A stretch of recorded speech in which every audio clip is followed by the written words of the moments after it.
Welcome, everyone. We start the class as usual with a bow, the recitation of the four great vows. Bow. I vow to deliver innumerable sentient beings. I vow to cut off endless vexation. I vow to master limitless approaches to Dharma. I vow to attain supreme Buddhahood. Today's class is going to be one that I would think most of you have not yet approached in terms of experiences. Some of you may think you have, and others might have, but it's not something that is generally experienced because it represents a profound illumination of the mind. And but I wanted to talk about it so that you get an idea. Some of you who are beginning to get experiences, how much more you have to go and what not to be tricked about, because even though you haven't had these kinds of experiences in your meditation, it nevertheless reflects how profound it is and how clever the ego is in terms of making you convinced that you've had some kind of an illuminating experience in which you are experiencing or have experienced and believe that you're just that much closer to it. Whenever you think you're just that much closer, it is what the one Chan Pom says: if you're off by an inch, you're off by 1,000 miles. And it's tricky, but nevertheless, it's something I believe that if you experience in the proper way, you're going to be able to, when you run into these kinds of experiences, move past them so that you don't get tricked and think, oh, here it is, finally, I've got it, I am enlightened. And it isn't in this way. One has to continue to practice. Master Sheng used to say that you never abandon the method, let the method abandon you. And until you begin to have realizations, you will not really appreciate that as much in terms of what that truly represents. What I wanted to do is talk to you about an experience from this one monk. He's Mahabua, and he was writing to his one of his chief disciples, a monastic. Her name is Mei Chi Keu, and in his talking to her, he was laying out in a very succinct way, probably the best manner in which I've ever read in terms of the practice. And this is out of the forest tradition, so it's not necessarily Mahayana, but it doesn't mean that if one doesn't practice Mahayana, one can't have experiences. And at this upper level, there's no distinction between whether one's Theravada, Mahayana, Tibetan, whatever. The mind is mind. How we get there may be different, but at this point, what Mahabua was saying is just incredible. And don't try to go, yeah, I've been there, yeah, I experienced this or whatever. Don't do that. Listen to it, okay? Listen to it all, and then you'll think, wow, I've got a bit of a ways to go, but at least I know, what's happening and what to experience and what to push through. So I wanted to give you a taste of this. I've been wanting to do this actually for many months, but I had to wait for the right time to be able to have you experience this. Again, this is a little bit deeper, like the last class that we had, and next week we'll do a little bit lighter one, but just a heads up for Esther. I plan to do one. I know I'm going to be on retreat, and it'll be about 9 o'clock when I start. But I'm going to continue on. I have one loaded to go for a lecture. So I will be giving a lecture, even though I'm going to be on a retreat. We'll see how that goes. Let me start now, and you will see what is there. Thank you. And we're going to give you the benefit of being able to read with me so that you can try to follow along the best you can. So it starts, when you investigate mental phenomena until you go beyond them completely, the remaining defiling elements of consciousness will be drawn into a radiant nucleus of awareness, which emerges with the mind's natural radiant essence. Now, if you all understand what I just said, you can just turn off your computer and go to sleep. If you didn't understand what I said, then you probably better listen in to that. There's going to be very few of you that's going to go, oh, I got it, it's this. And I'm not trying to belittle you, I'm trying to encourage you to understand, to penetrate it. So he says, when you are investigating mental phenomena, so we stop there first to say, what is mental phenomena?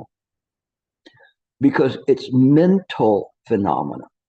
It's not saying when you're trying to investigate phenomena, it's clarifying that all of this phenomena is created by the mind. It is appearing in mind, nowhere else. So even though it's transitory, meaning that it's impermanent, it nevertheless is appearing in the real, which is mind itself. That mind is real, and the mental phenomena is real to the extent that it is mind. But it is temporarily appearing. So you're investigating it.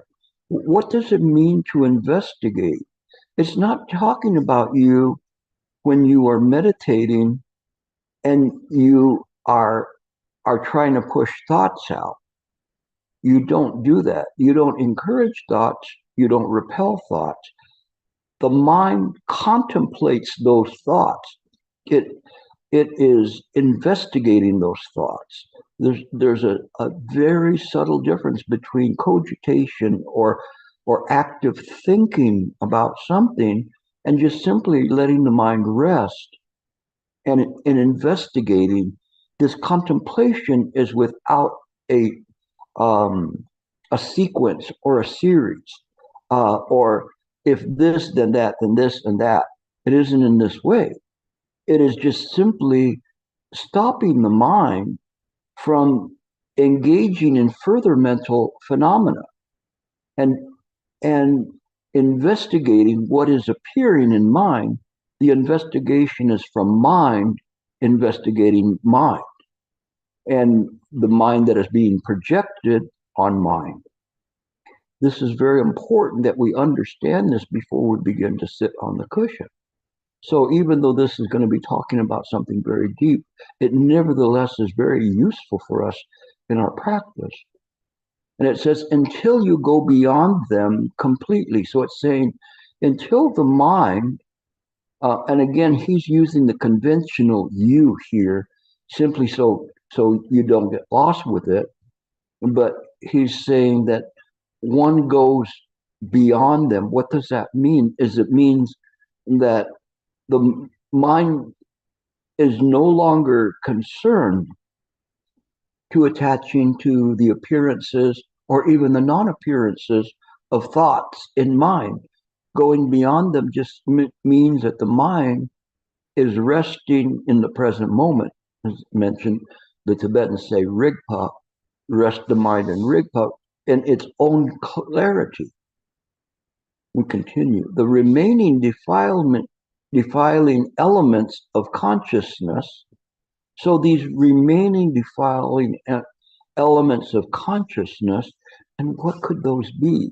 If we've gone beyond the mental phenomena, what's the remaining defiling ones? We've talked about this quite a bit in terms of this, and I've been really kind of hammering on this as to what is this remaining defiling, and that's where we're looking at the latent defilements, and these in particular ignorance.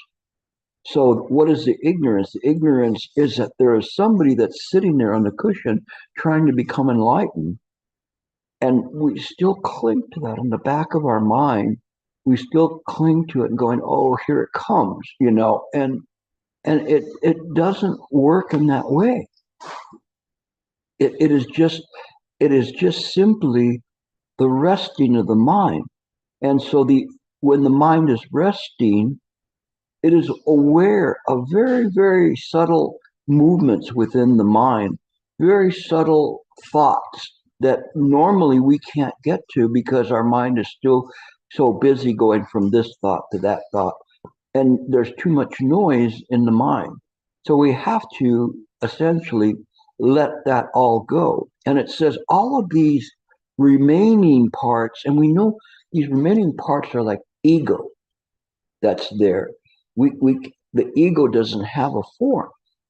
We may think of it as a form, as us sitting there on the cushion meditating, but even we can go beyond that, where people will say, you know, uh, I was sitting there and then everything just disappeared.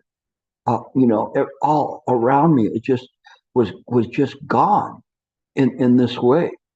And I didn't see anything. And I recently read a commentary from Master Shen in talking about the Shurangama Sutra, and he was saying that when you get to this point, it's like going into a room that there's nothing in it, and you look around and you don't see anything in it.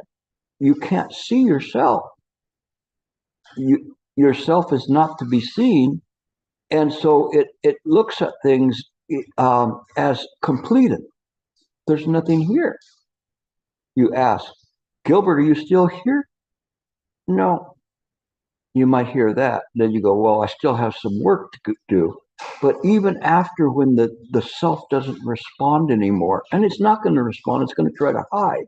It's going to hide in the remaining aspects of mental phenomena that are so subtle that it requires great sincerity, practice, contemplation, investigation to be able to ferret out these kinds of thoughts.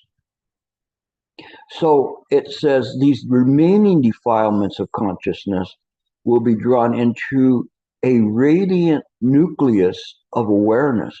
Wonderful term. I mean, this is good stuff. A radiant nucleus of awareness. What do we see as a nucleus is like the hub of the mind. This nucleus that everything moves around, like the electrons are moving around, but that nucleus is there. It's fixed, and there's an awareness there that we now begin to believe that this is the illumination, the final illumination of the mind. And it's unawareness, so there's awareness there. But this awareness is not the radiant mere awareness that Tao Xin, the fourth patriarch, was talking about, the mere awareness of mind, but it's still this awareness that has a self attached to it. And at this point, if you're starting to think this might be unified mind, it's beyond unified mind. It is unified mind in its way is gross in comparison to this fine, subtle defilements that are still there. Unified mind, if examined very, very clearly, can be broken down easily. This is very, very subtle, not something that you can trifle with or claim that you have reach the top of the mountain. So it says, which merges with the mind's naturally radiant essence. So it merges. So this all these defiling elements, they merge. It's like unified mind, but at a much subtler level, a deeper level, way past that. And it's the last uh, um, fortress of the of of the defiling elements of the mind, of the mental phenomena that's there.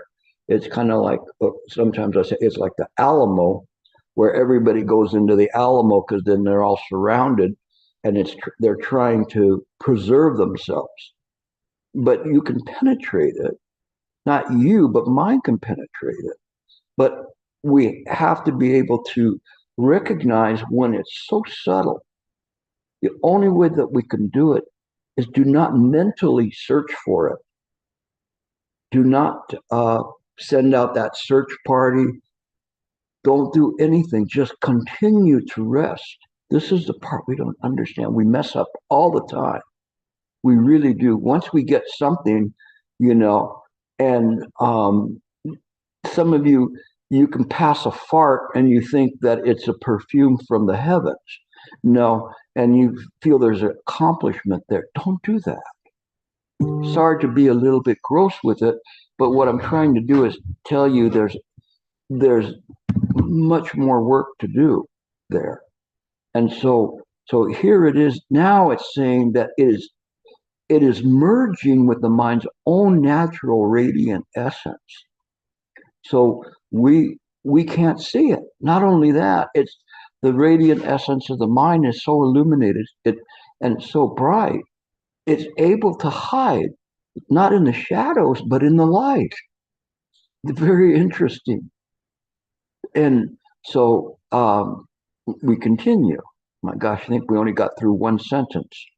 Um, this radiance is so majestic and mesmerizing that even the transcendent faculties, like spontaneous mindfulness and intuitive wisdom, invariably fall under its spell. Again, we cannot go to the next sentence unless we understand what this is. This is not speed reading here. This is like breaking it down and let's see what happens. You cannot even imagine how many times I've read this. It's quite a few. You know, I if I would estimate, I would probably say 50 times. How many times I've read this. Um, and each time I read it, I find something even deeper and deeper from the time I've read it before. So, and the reason I read it is because it is so full of information. Plus, it's full of the esoteric message that goes beyond the words. So here he's saying this radiance is so majestic. It's like, wow, it's so bright and mesmerizing that even transcendent faculties, so things like spontaneous mindfulness and intuitive wisdom, this wisdom that comes, in response to things in a natural way, intuitive, they fall under the spell. So those kinds of things of this mindfulness, when it's being mindful, being aware of what is arising in the mind, it no longer can see this. So these very deep latent defilements are so impressed into the light itself that one cannot detect their presence. And so the next part says the mind's brightness and clarity appear to be so extraordinary and awe-inspiring that nothing can possibly compare. So when the mind's brightness is so bright and the clarity is there, it's so much it it can be this way. When early on in my meditation and going to retreats, I had one session where everything just dropped into a light, this wonderful, wonderful light, beautiful, beautiful light. Everything was so peaceful, wonderful, and and apparently complete. And when I got into it, there was an incredible bliss, a bliss that wasn't known in the everyday world. It was a very incredible one. There was no body, no nothing. It was just there until I detected some movement and then said, who is experiencing this? I'm not saying that my experience was at the level that Mahabu is talking about. I'm just using this as an analogy. And I said, I've got to get out of this because I still detect movement. I There's somebody that is experiencing this, so this cannot be a true light, a true radiance, because there's still something left there. So I actually forced myself to get out of it. And this was when I was much younger. My legs were in good condition. I forced myself to get into a full lotus position and to just open my eyes and force myself out of this because it was difficult for me to pry myself out of this experience. But I had to because I was I was going nowhere with it. It was I didn't know how to progress from that state at that point. I hadn't read Mahabua, so I didn't know what to do at that point. But I know I had to get out of it because I wasn't progressing at all. It felt great, but it wasn't something that was moving my method along. Okay, so then we go back to what they're saying there. And that's why I say at that point, you're really trying hard, and your mindfulness and your wisdom, but they fall under the spell. You just go, oh, this is so great. But it isn't in this way. And so then the mind's, the luminous essence is the epitome of perfect goodness and virtue, the ultimate in spiritual happiness. This is your true original self, the core of your being. You're going, yeah. So this is the core of your being, right? So he's talking about this luminous essence. How many of you want to have to reach this luminous essence? Let's read on. It is your true original self, the core of your being, but this true self is also the fundamental source of all attachment to being and becoming.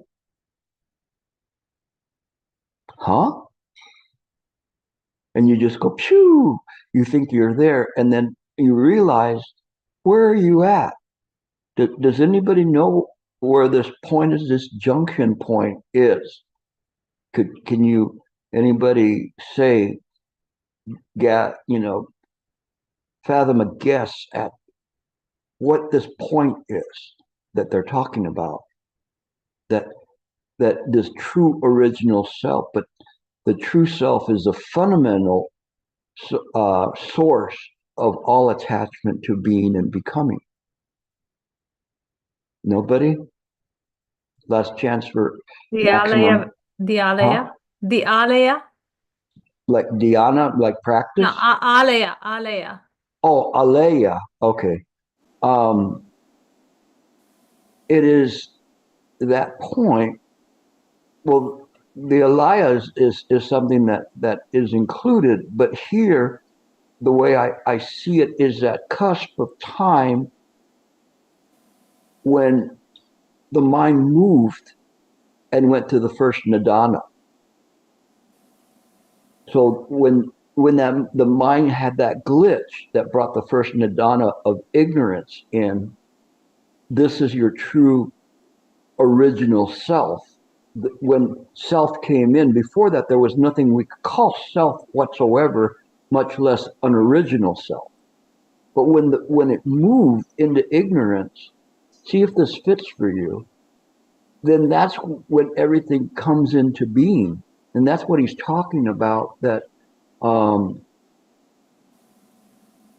fundamental source of all attachment to being and becoming, that where the nidanas begin to do the first of the codependent origination. Ultimately, it is attachment to the allure of this primordial radiance of mind that causes living beings to wander indefinitely through the world of becoming and ceasing, constantly grasping at birth and enduring death. This is extremely profound. It's extremely profound because it is in that stage, we could say, a primordial in terms of samsaric time. In that moment when mind appears to create a self, it creates something in the Sambhogakaya, the bliss body, the reward body. There is no such thing. It is a fall from grace, this ignorance that creates this idea of an original self, or what the Christians said, the original sin. Interesting. So it's this original self that comes into being. It was not there before. It didn't need to be there. Why would one need to have a self? Think about this. If mind is mind, why would mind need anything in this way? There was a quote by Thich Nhat Hanh was interesting as a parallel to this, where he said that God is God if God doesn't think he's God. Once he thinks he's God, then he messes everything up. He's no longer God. There's a self there. And so this is the point where all of this comes springing in at this point. Okay, we continue on. And again, this takes more than one reading, but what I wanted to do is try to take you through it, follow, listen sincerely, and try to see what you can pick up from this.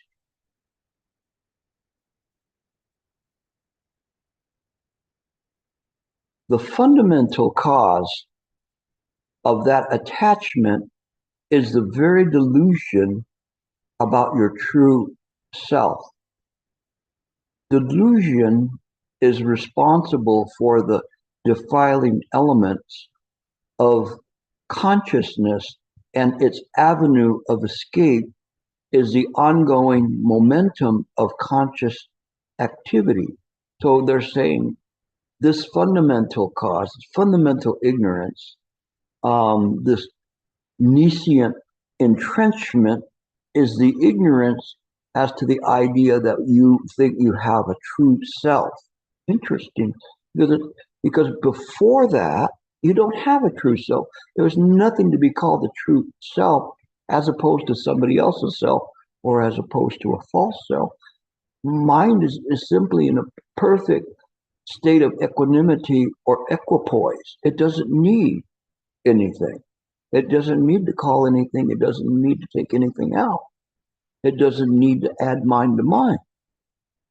And so when this fundamental cause is there, what it does is then it begins to generate the idea of the 12 nidanas and pushing it forward in terms of this and these defiling elements of consciousness that we follow through the 12 nidanas all the way to birth and death.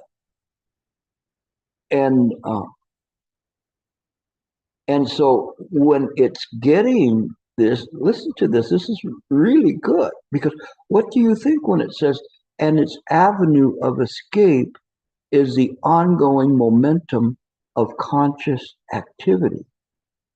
What do you think that means? And its avenue of escape. Escape what? What do you think? It's like a tire that has a tiny puncture in it. Where's the air going to go? But nevertheless, the air goes out of the tire. Was anything created? No. But the tire knows. The tire knows that. But the air doesn't know that. But it's the avenue of escape from mind itself, like a leak in a tire. This is good stuff.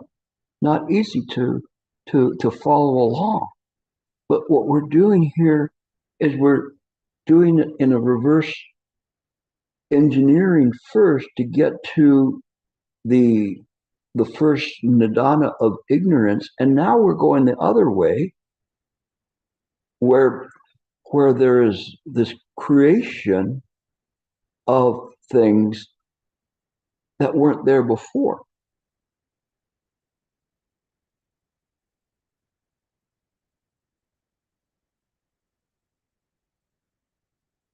And wait a second. Oh, I'm down on the bottom here.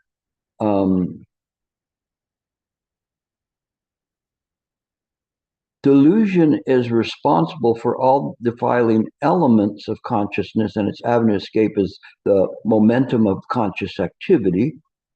In this sphere, delusion reigns supreme. What is the sphere that they're talking about?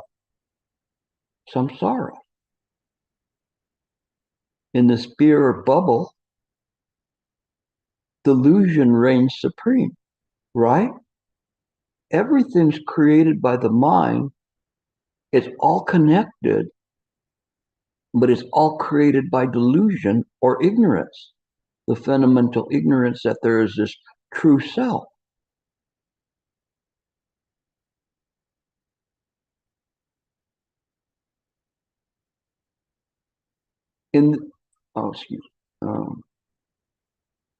But once mindfulness and wisdom are skilled enough to eliminate conscious activity and therefore close this outlet. Can you move up, please? Okay, thank you. So we'll go back again, and it's the third line on the right. But once mindfulness and wisdom are skilled enough to eliminate conscious activity. So the mindfulness of the mind is the correct application of the practice and the demonstration of mind, and the wisdom of knowing how to demonstrate this are skilled enough, meaning that they're not falling back. One is remaining awake enough to eliminate conscious activity. So here they're saying eliminate conscious activity doesn't necessarily mean not thinking, but not thinking, attaching thoughts or thoughts that create something that in the future will cause the mind to be stuck in samsara, not necessarily to bear fruit. If the thoughts are wholesome thoughts, they will bear fruit. They will be heading to the fruit current, following the fruit current to the Buddha mind itself. The Buddha, on the other hand, is trying to help by reversing the current and going back into mind to try to pull out sentient beings. So it says, severing all of its external, did I miss something here? Okay, I think I did. Severing all of its external outflows leaves delusion no room to maneuver inside of the mind. So cutting out these external outflows leaves no room for the mind to maneuver inside mind to try to create things and to try to escape from mind. And it forces it now. So what it's doing is that as one's practicing in the right way, it's going and going and going. And it's pushing the ego back, pushing it back.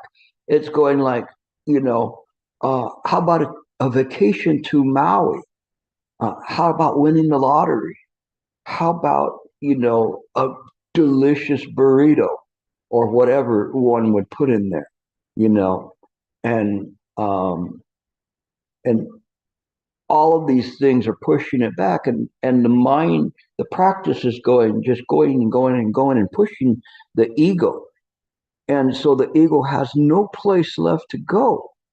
And so that's what it says, forcing it to gather into the radiant nucleus from which all knowing emanates. So this radiant nucleus where all this knowing emanates from. And in here, we look at it from the idea of the knowing, but here this knowing is still attached to the self. Even if we call it the true self, it's still attached to the self. And we're pushing it back. We're pushing it back by a continuous immaculate practice, impeccable practice that we're doing. We're not letting anything remain in mind, but yet not trying to push it out, just simply using the mind's own wisdom and demonstration of that wisdom to kind of get the space again where it appears that the ego is pushing to keep itself there, and gives the impression that it's created this world and created all these things. But when one begins to do this, all of a sudden it appears as a bubble in a stream, a flash of lightning in a summer cloud, a dewdrop on a leaf. It's no longer this big giant world. It's shrinking. Its sphere is shrinking. Its cosmos is shrinking. And so what it does is it's pushed, it's being felt that it's pushing and pushing, is looking back and going, go to the radius, go there, go to this light, and we'll hide there. Okay. So now we know what's happening in the mind. This is like journey to the center of the of mind. And so, and how does it do it? It severs all of its external outflows, meaning that what the master said, seal the senses. It doesn't mean to blind yourself or poke a pencil in your ears. This is not sealing the senses. Sealing the senses is simply seeing that there's no difference between sight, and darkness, sound and no sound. All of these things, all of these ideas of duality, they don't exist. Yet mind is capable of using all those senses in an appropriate way simply by seeing that they're sealed because they belong to mind. They do not belong to a self or a life in being. Okay.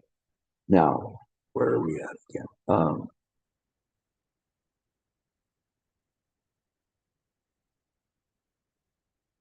That center of knowing appears as a luminous emptiness that truly overwhelms and amazes. So that center of knowing, now we're back to the hub analogy, appears as a luminous emptiness that truly overwhelms and amazes. Voila, I'm there. Nobody's here. It's quiet, wonderful, beautiful. Just don't ask me if I'm here. I won't lie to you. So it's just trying to remain like if I don't move, no one will see me. But the nature of illusory self is it has to move. It has to move. It cannot stay still, because if it stays still, it loses its energy and will dissipate and be gone. So it still, by self-preservation, is there in the mind like a light, but every once in a while you see that light is flickering. It just says, I hope the mind doesn't see me flickering.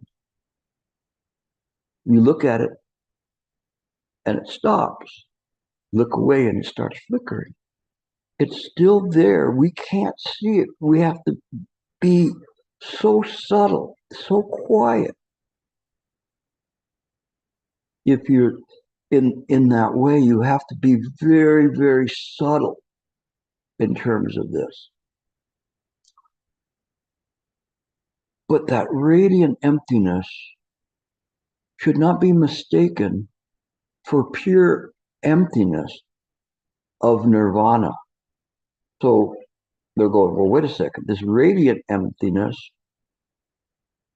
shouldn't be mistaken for pure emptiness. So what's the difference between the two? I'll settle for radiant. That's your ego talking. But your ego at that point will say, this is enough. Let's call it, wrap it up, call it quits, it's over with. No, it's not. But the ego thinks that and tries to trick you into thinking that it has reached some point. That's the problem. The two are different as night and day. Quite so, they're different.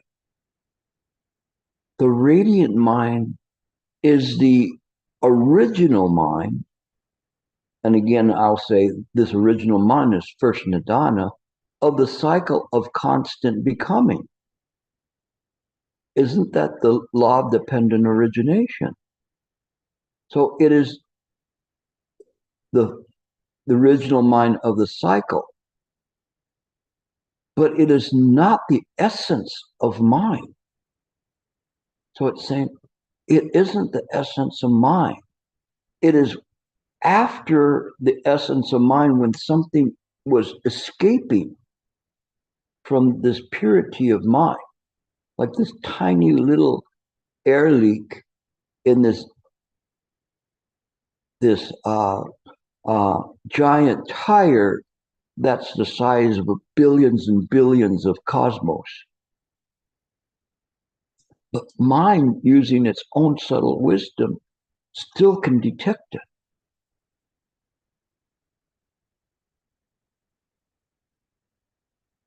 It's not the essence of mind which is fully pure and free from birth and death. All you got to do is go, I made it. I made it through. Does that mean you're not going to die? Huh? Radiance is a very subtle natural condition whose uniform brightness and clarity make it appear empty. This is really wonderful writing on his part, and as inartful that it is, it's still better than anything I've read in terms of describing mind. Let's read it again. Radiance is very subtle, a natural condition whose uniform brightness and clear. Now remember here it's saying uniform brightness and a natural condition and clarity make it appear empty. Why does it appear empty? Because there's nothing that's reaching. There's no duality. It's in a state of equipoise. So there isn't anything not to call mind. There isn't anything not to call that's sacred or profane. It is just its natural state. But we don't know that. We don't understand that. We want to bring our ego with us. It's like you have this obnoxious cousin and you're going, out with your friends and they go, oh my gosh, why did you have to bring Gilbert with you? He's such a pain, and it is in this way. It's a natural state. There's no bad one or good one. I don't use anybody else's name or anybody who's Gilbert that's listening. I apologize. I'm not referring to you. Okay, so let's see.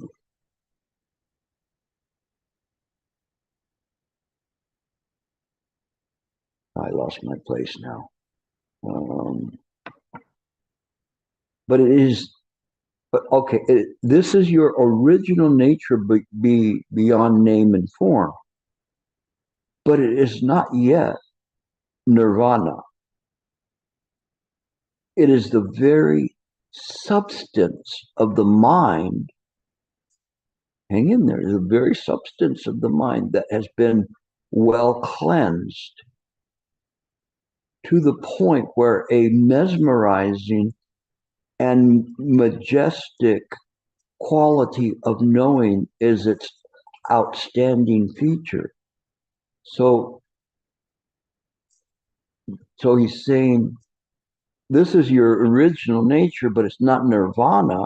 It is just the substance of mind that has been like cleaned off to the point where it's very majestic quality of knowing, and it is its outstanding feature. And this quality of knowing is something that when you get a little peek at it, you begin to see how incredibly vast mind is and how insignificantly small this bubble is that we call this world, including all of the cosmos.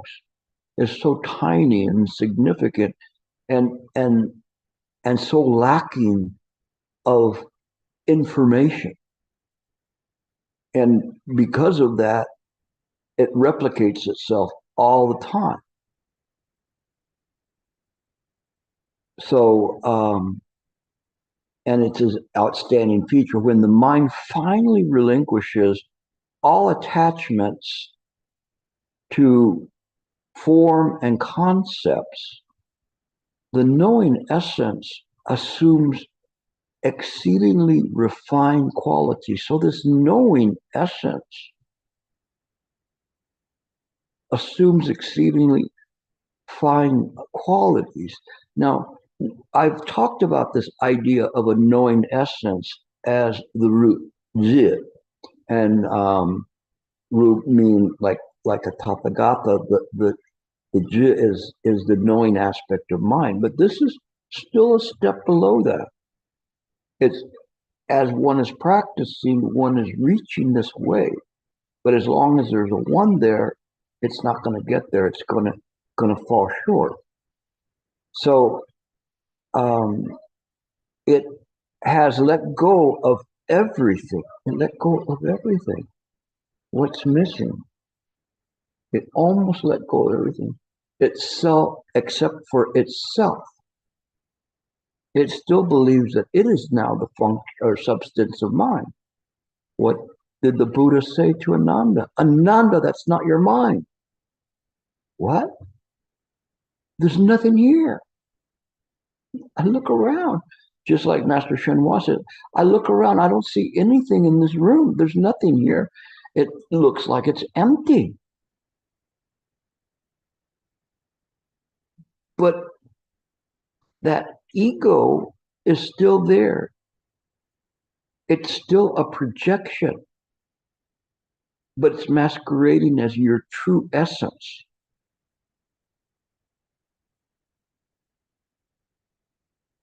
It has let go of forms and concepts. The knowing essence assumes, it has let go of everything except itself. It remains permeated in the fundamental delusion about its own true nature. So it remains permeated with a fundamental, this delusion, this latent defilement or nescient entrenchment of ignorance. Because of that, the radiant essence has turned into a subtle form of self. So because of that, this radiant essence has turned this like a very subtle form of self without you realizing it. Because you are the one that's protecting it. So in your mind, subliminally, you don't put it up with the usual suspects to hold it for trial, because you're the one that's holding the trial. It's a rigged one. Are you there? No, I don't see them. Let them go. Looks like everything's fine here. Okay, and then we can move up again, please.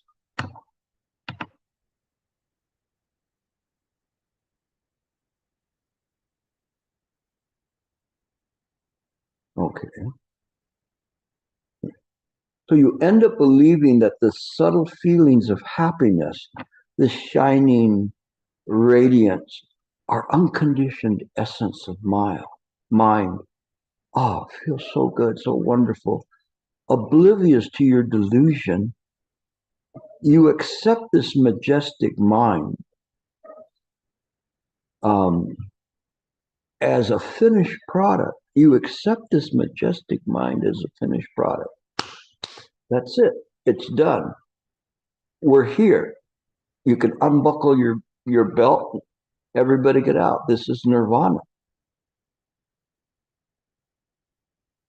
You believe it to be nirvana, the transcendent emptiness of the pure mind. So this transcendent emptiness. So we think this is it. This is everything's transcendent. And so you try to get off the bus. Mind goes, whoa, wait a second here. Something's kind of strange here. Show me your papers. I don't have any papers. I don't need any papers. You can't get off the bus. It's very subtle, but one has to penetrate through to constantly be ferreting out this ego masquerading as your true nature.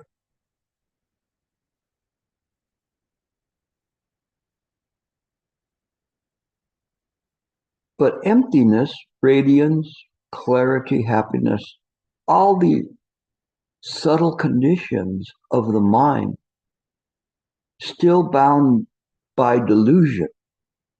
So they're all still bound by this delusion, the delusion of an ego, personality, life, or being. When you observe the emptiness carefully with sustained attention, so now you're meditating, you're observing with sustained attention. You can't be this way one day and that way the next, or this moment this way and the next moment not the same way. It's sustained, continuous practice. This is critical, that it has to be continuous, unbroken. It cannot let anything in, like Master Beauchamp said, it has to be tight like a knot in a rope, so tight that no light can come in between it. It is connected, it's fixed there. This is the sustained attention. It can't be tight in one moment, you let off and the rope loosens up. You will observe, so if you look at it this way, you will observe that it is not really uniform, not really constant. You look at it and you see it, and you see it like this. Looks fine to me. But if you look at it very carefully, you'll see that it's not as fixed as it appears, right? There's very subtle changes to it. Very subtle changes. Not much. But if you keep looking at it, you will see these very, very subtle changes.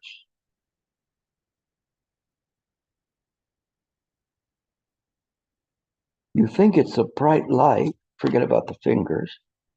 You think it, but you see changes just a little bit.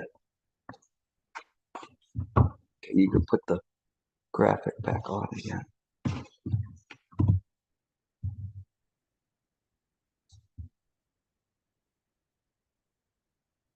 It's not really constant.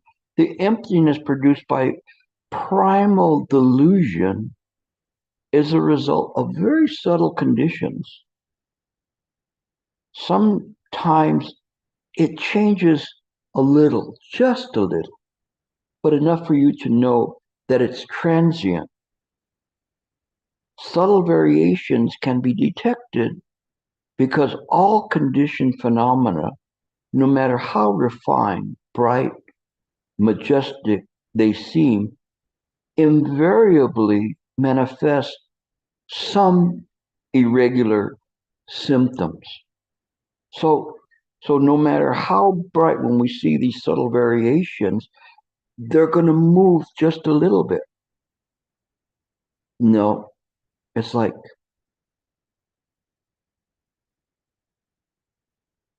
you moved. No, I didn't. I didn't move. You moved again. No, I didn't move. You see that and you go, no, this is not a statue of Gilbert. This thing is moving. Okay, go to the next page. I was afraid of that. I knew it was going to take an hour to get through that page. All right. We're I have 3/4 of a page left, so I don't think we're going to try to get to it. I would do it complete disservice if I do that. So stay tuned for part 2 next week. I just can't move through it that that rapidly. It will ruin it. So stay where you're at, completely fixed on this. We'll revisit this later, and it's an open book test, so you can go and download this and study it on your own. Mark it up like I marked up this.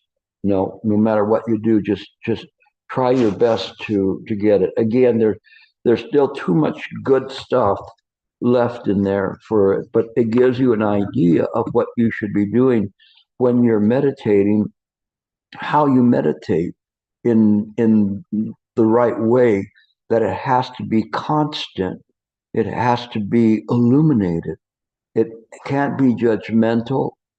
You're not reaching for anything, you're not expecting anything, and the mind has to have this subtle subtle wisdom to it. And Santa posted on the May Chi Chu. That's an interesting story. Her accounts of her practice is very amazing. So I also recommend that in terms of someone that wants to read in this. But this will give you a little bit better idea of where you're heading to, and what is happening and why it happens in the mind, and how to practice in the proper way.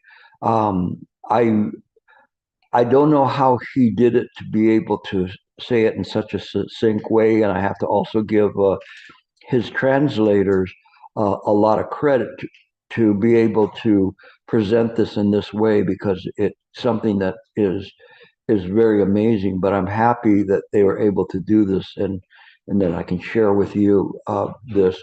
Again, don't think it's gonna give up forever, right away, all its riches. You need to come back and read it, but it will help you, because now that you have right view, it will fit into place. Okay. All right, I'm going to open it up for questions.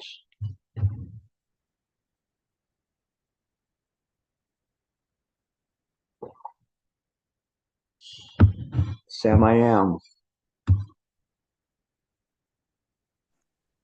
Amitofo. Amitabha. That was a uh, wild talk. It was a mind blower. I suppose you could say that those last two paragraphs too. I screenshotted them, so I'll have to read them over quite a few times, and I have probably 30 questions off the top of my head. I'll save 29 of them for mind work. But the one that really pokes out was when it was talking about the knowing essence in that radiance, and how if I read it correctly, it said it is the original mind, but it is not quite yet nirvana. So, it gets to that part where it says that it's because that original mind, or that knowing essence, it's it still has that one subtle attachment to itself. So is that attachment, is it just the knowing essence attaching to that aspect of knowing, or is it like the ego, latching onto that knowing essence and going, oh, I know that? Is that what's happening? It is a false true essence. Mm-hmm. The root is it. Mm-hmm. The knowing aspect of mind is just mind itself. It is a different type of a perception from this mind that is in a state of equipoise. It's beyond duality, beyond right and wrong, and up and down, and all any kinds of things. When we refer to this knowing part, then we're creating this duality, which is where that little pinhole that enables things to escape the purity of mind into this blister or pimple on the mind itself. And so it's interesting because use that for you to explore it. And next week I'll have more time to answer questions of people. It won't take me an hour to finish this. So if we have questions, fine. If we don't, then I can go to sleep a little earlier. But because I'll be on the East Coast in a retreat, but it's okay.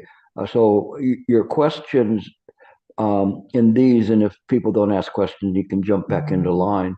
But the thing is that it is something that you really need to go back into that and just read it word for word and use the cues of my highlighting. But you can highlight things that I missed in terms of that to show you, these are things saying, pause for a moment. What is this about? There's some pivots there that when you underline them, then you call attention to them, and you've seen the importance of the words and their ability, the translator's ability to put this into English is very incredible.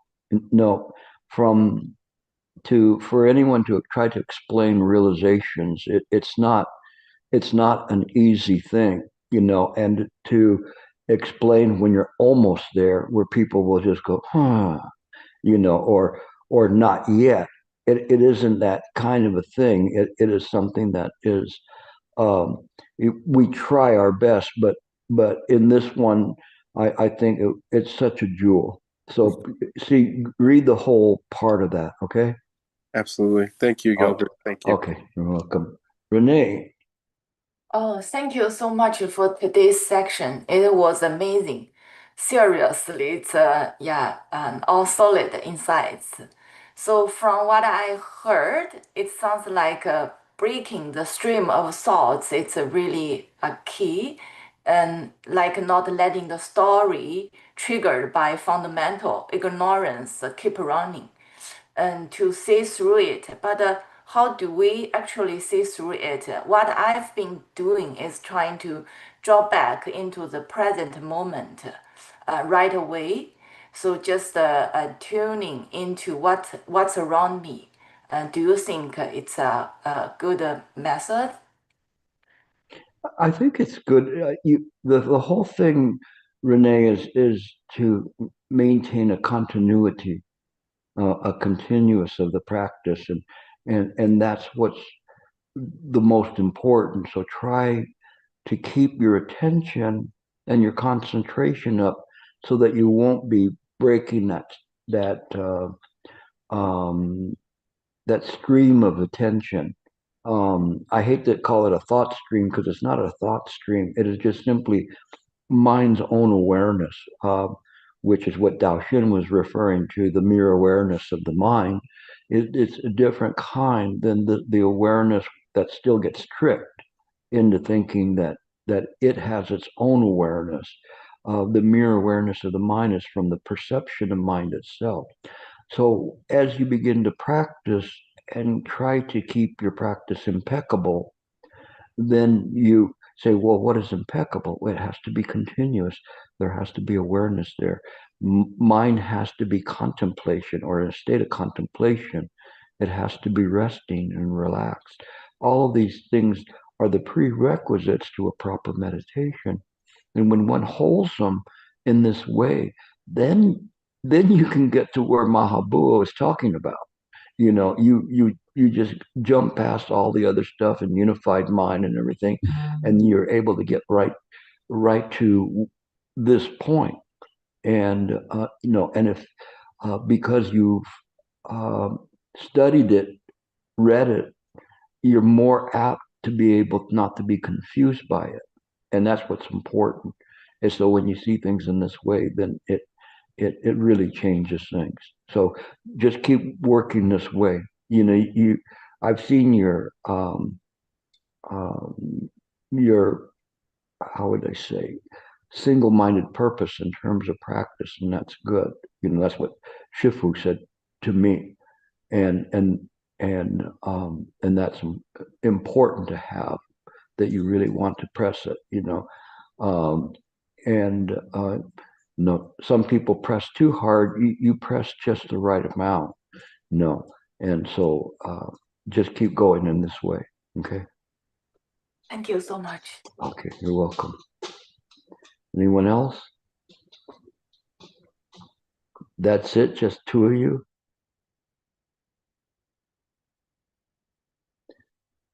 Go ahead, Harry. Yeah, that was a nice, simple lecture.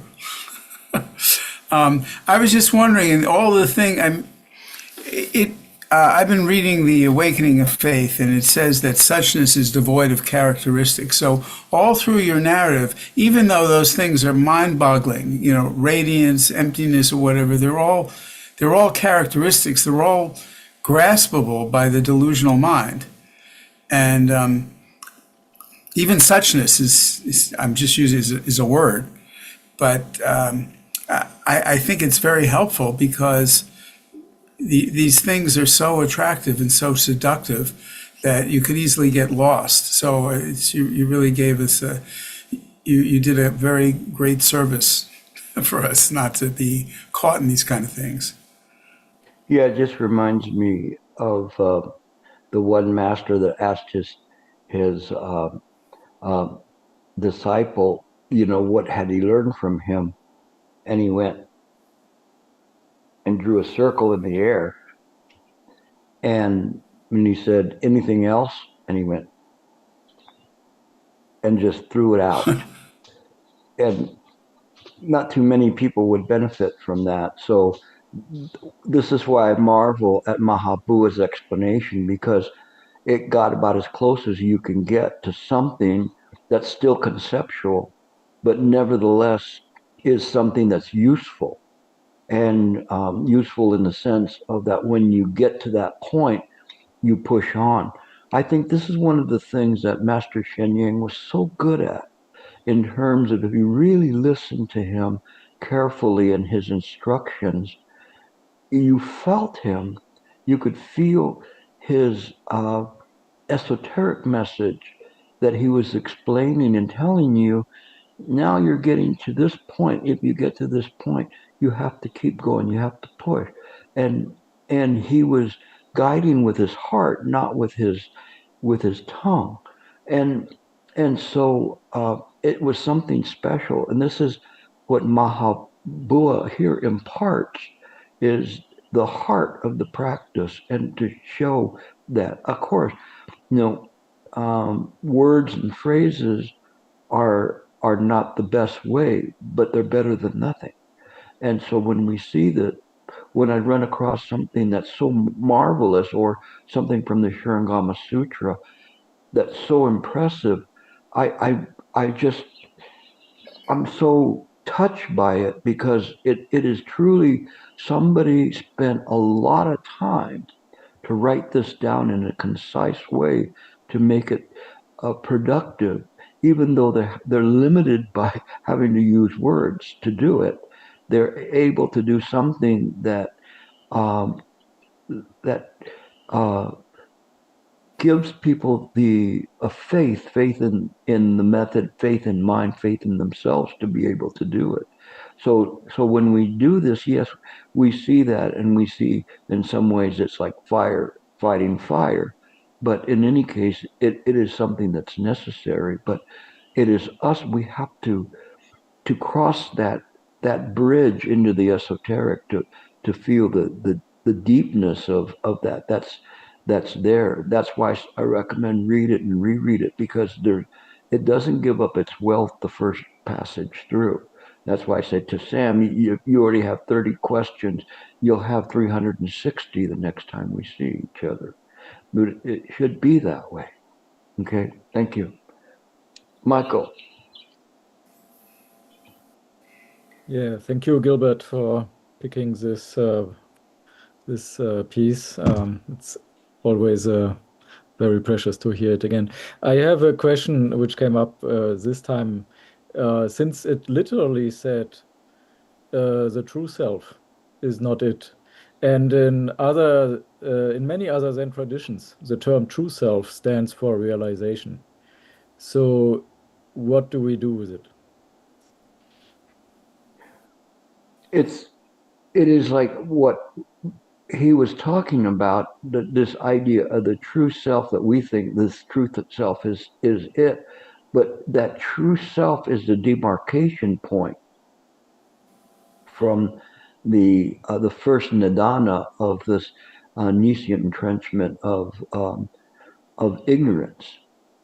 And so before the ignorance, there was this beginning idea of a true self, which is then begets ignorance. And so if we cling to that true self, we're a wobbler. We're in between mind on one side and samsara on the other. And so if we hang there, we'll end up being sucked back into samsara.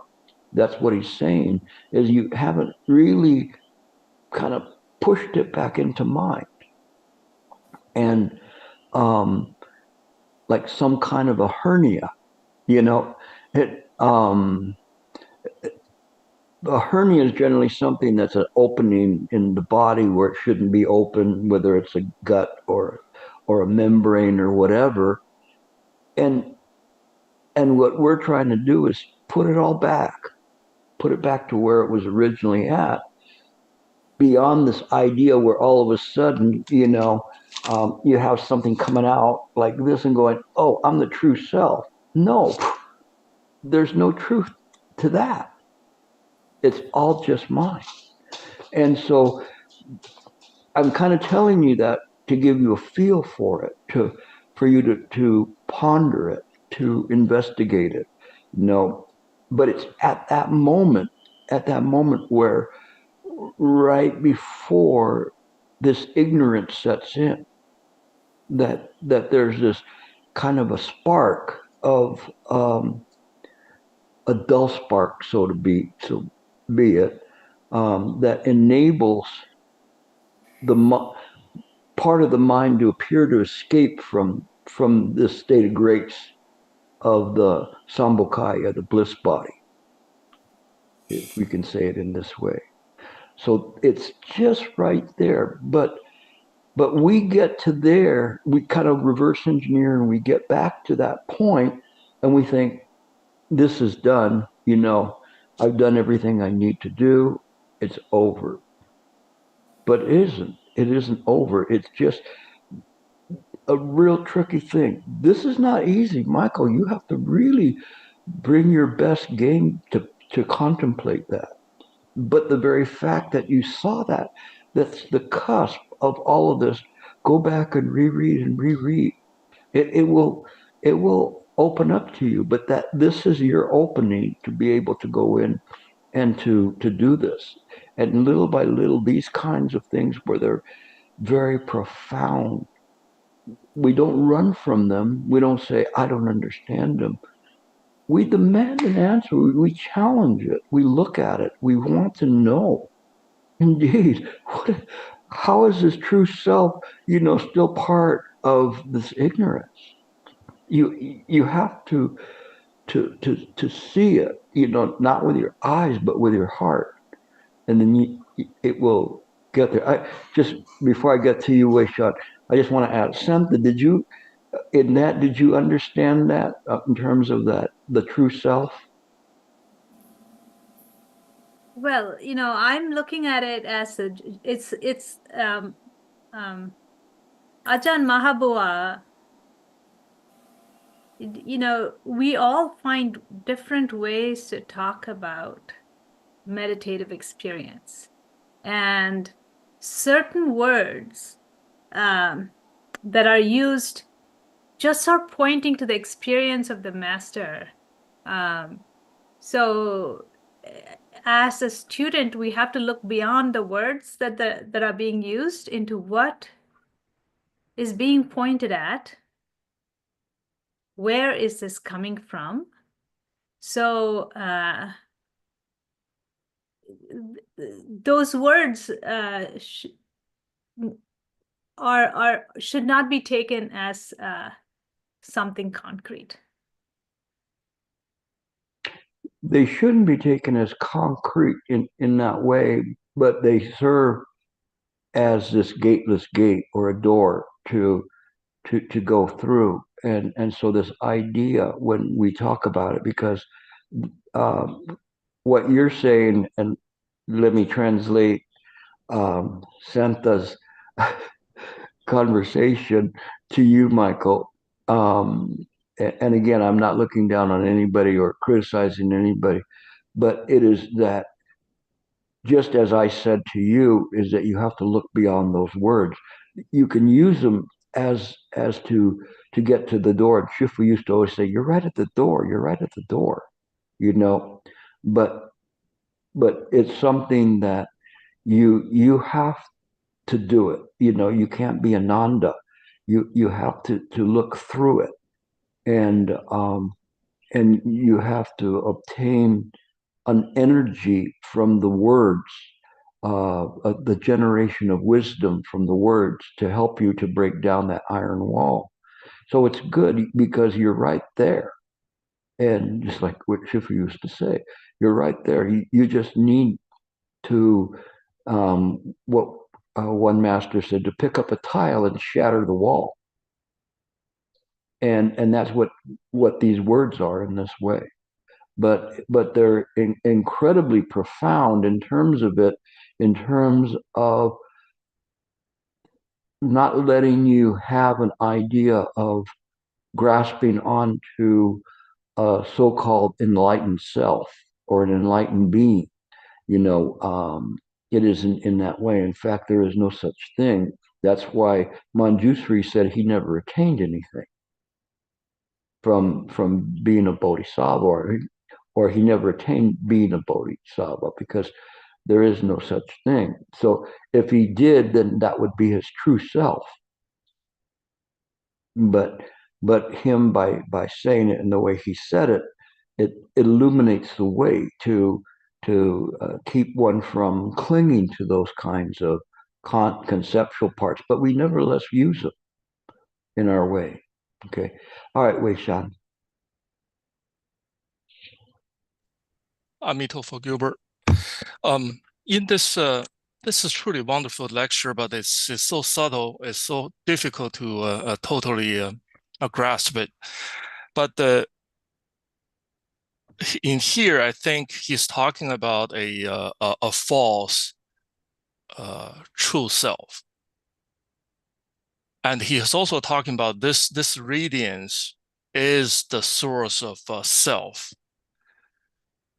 But I don't understand that, because if this is a false true self, and this is already a very subtle form of self, how can it generate more self?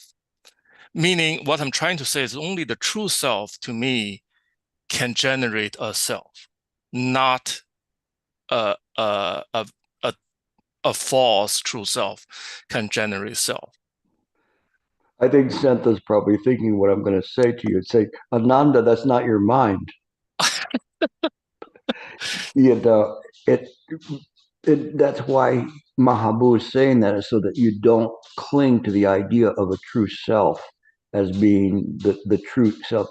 The fundamental teaching of Shakyamuni Buddha of Anatman, meaning it's not self.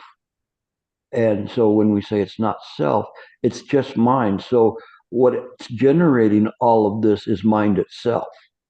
Oh, I hate to say mind itself because then it sounds contradictory, but just mind. And the nature of mind, it's the nature of mind, but we don't know when that little blip happened, that the idea of a sense of self, which was the fundamental ignorance, occurred. We don't even know how it occurred. We cannot think in this way.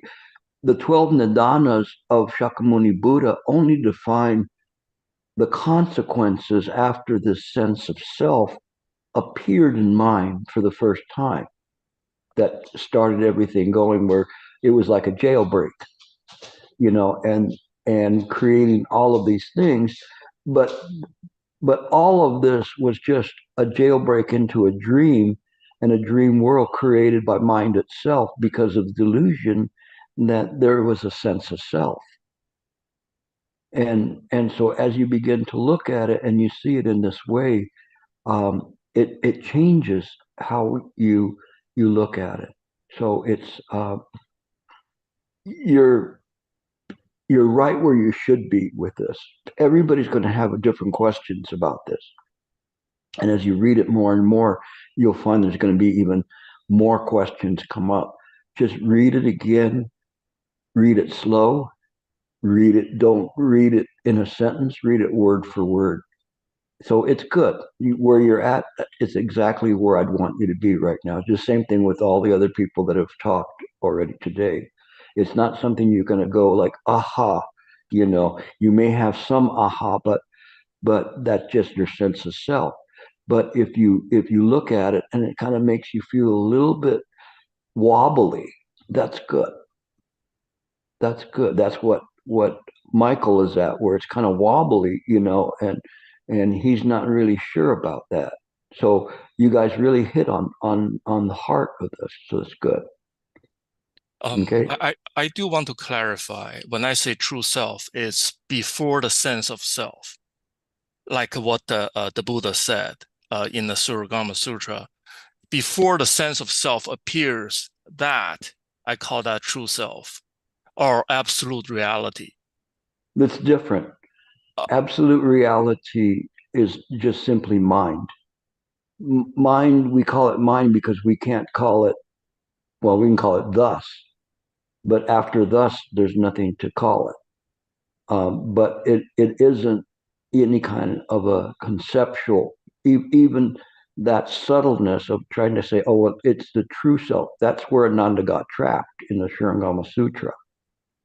You really have to go and look at that, because it's this iron wall that's set up in the first volume of the Shurangama Sutra, that if you don't break through that, the other volumes or chapters are hard to understand, simply because one is still dragging around their self or sense of self or idea that there is a perfected self or a mind self. There is no such thing. Okay. Wonderful. All right. Thank you. This is important for you, because you'll break through with that. Okay, Changshan, good to see you. I got your email, but I've been so busy I haven't been able to take a look at the material you sent me. So is it okay, or you do I'll you have take a look time? at it and we'll see where we're at. But Okay, I'd already thank made you. a commitment that I was going to help them 2 years ago. Help what? Teacher, Teacher? no? Oh, the same book? No? Another thing? Yeah, Oh, really? Okay, I don't know yeah. that. Okay, we talk later. Okay. Okay, Okay, no my problem. questions. Okay, thank you. Okay, my question is about you mentioned this article. I think I'm glad to see these few paragraphs, but it's important to me as from practical perspective, because about the radiant aptness is different from true aptness. And my question is that when we are in that state of, when we practice like long meditation, and then one day you go deeper, and then you got this state, like I think it's like a radiant aptness, and then you indeed is like majestic knowing. You it's you have no thoughts, but and and then usually but we also know it's actually at that moment, because the method is already so subtle and so subtle. So I don't know, like how to break that so-called that very fundamental delusion or niche enchantment, because the method itself becomes so subtle. And usually when I ask this question, the teacher will say, you just go ahead, keep going, keep maintain the state as long as you can. Yeah, or just keep going, or come back to the method. But my question is that in that state, the method itself is already so subtle, like silent elimination. It's become, maybe you silent elimination, you just like you just let go. And that moment, it's like let go. You are not sure let go or not let go. You don't have this kind of practice because it's so subtle. Yeah. And so come back to method. What does that mean for silent illumination? And also for Huatou, it's also the same. It's like, yeah, you like, like keep asking Huatou, ask Huatou. But in that moment, it's so subtle. And what means keep going? Come back to the method. Okay, my question like this. Yeah. It's just like this.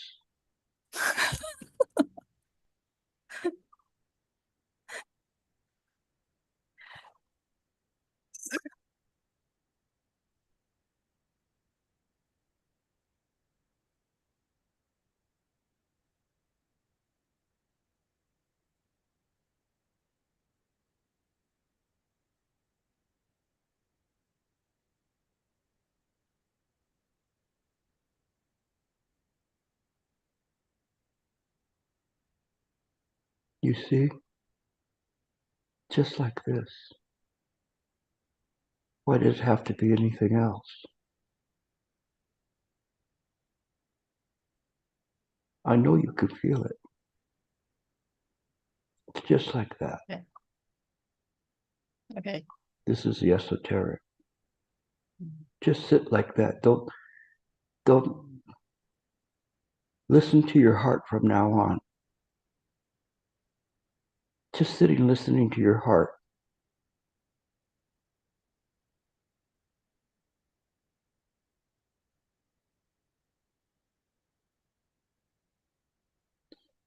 You're going to be a great Dharma teacher.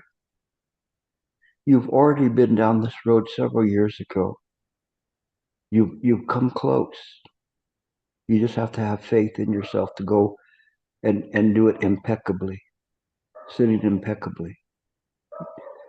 Then there's nowhere that you will abide, and there's no place that you cannot touch. No further instructions. Just this. You get it. I hold you in high esteem, and I talk very much about you, and I hope people will join your classes too. It's just this way. That is, we could say, the sound of one hand clapping. It is just there. And when you feel it, words are not necessary. Instructions not necessary. You know what to do. Your heart will show you the rest, okay? You feel it. I know you do. I think probably quite a few of you felt that. This is the true teaching. Yes, Lipin.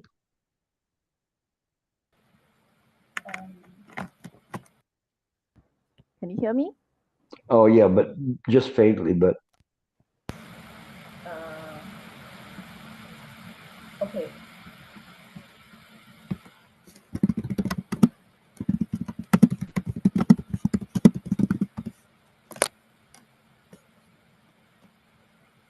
okay. Go ahead.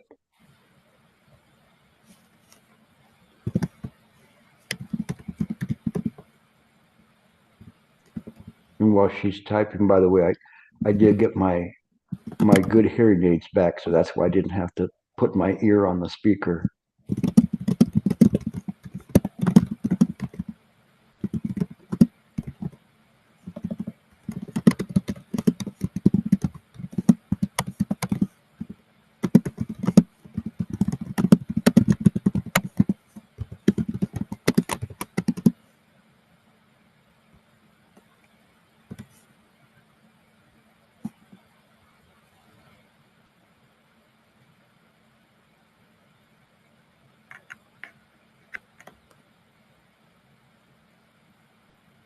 Okay, where did it go again?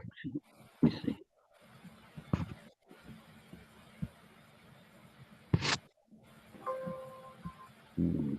Trying to figure out how. Oh, that's not right. All right. Chat.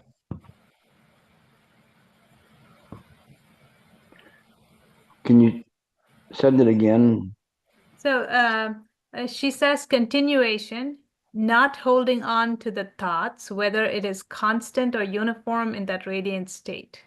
Not holding on to concepts/forms. Question. Yeah. Master Shen Yang used to say that you never let go of your method. You never abandon your method. Your method will abandon you. So you have to be true to your method all the way through. If it's silent illumination, it's just silent illumination. And when we don't have an expectation, like when we're going to get somewhere, no. It's not like looking at some navigation. Today I was traveling close to San Diego and coming back, and you can see approximately when you're going to arrive and the route and everything. But meditation is not that way. Meditation doesn't practice in that way. But the most important part is the impeccability of the practice to make sure that we are relaxed in body and mind, that it is a constant, continuous practice. I have to emphasize that to all of you. It has to be continuous. If you really need to retool yourself, if you're losing the method, start with 5 minutes or 10 minutes that you can constantly stay on the method. And you have to use your memory to remind you that you have a method. And so this is important. If you do that, it doesn't matter where your method takes you, whatever appearances there are, you'll go right through them. You'll pass all the way through. But if you don't, you'll be like a dog walking down the street. I think I used the analogy last week where it stops and goes, "Oh, what's in that trash can? I smell, some food in there." And goes by and to another one, "Oh, there's a dog over there," or whatever. It doesn't need to stop. It's not holding on to phenomena whatsoever. It's just letting it go. And all it's doing is resting in mind. In mind, there's neither past, present, or future, nor neither no past, present, or future at the same time. It is just the thusness of mind. So the present moment of the Buddha mind is all times, all directions, all resting. And if you practice in this way and understand that these are the foundational principles, then your practice will pay off. You don't have to worry about when or how it's going to do it or whatever. Just be assured, have faith that it will pay off if you do it right. I guarantee you, if you do it this way. Why did I progress rapidly with Master Sheng? One was I practiced before concentration and Qigong, but the other part that's probably very important is I followed his instructions. I followed him, and I placed my life on his instructions to just keep practicing and practicing continuously. And so it works. It really works. So if you want to do this right, then do it and do it your best. It will pay off for you. Okay. Any other questions? Okay.